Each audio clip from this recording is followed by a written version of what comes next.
Navsanket news, अचूक आणि निर्भीड बातमीचा नवसंकेत।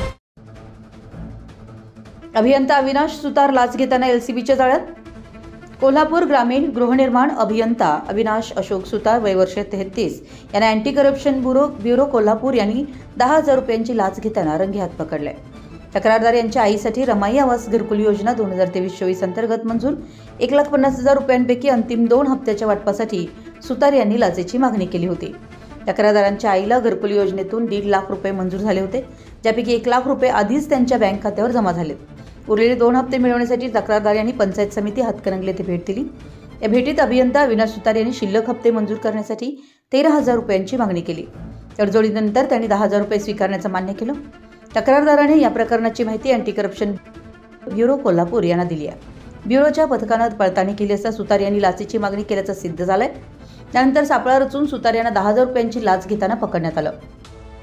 सदर प्रकरणी आरोपी अविनाश सुतार यांच्या विरोधात गांधीनगर पोलीस ठाण्यात गुन्हा दाखल करण्यात आलाय। त्यांना न्यायालयात हजर केल्यानंतर 1 दिवसाची पोलीस कोठडी मिळाली आहे। ही कारवाई वरिष्ठ अधिकाऱ्यांच्या मार्गदर्शनाखाली वैष्णवी पाटील, पोलीस उपाधीक्षक आणि त्यांच्या पथकानं यशस्वीरित्या पूर्ण केली।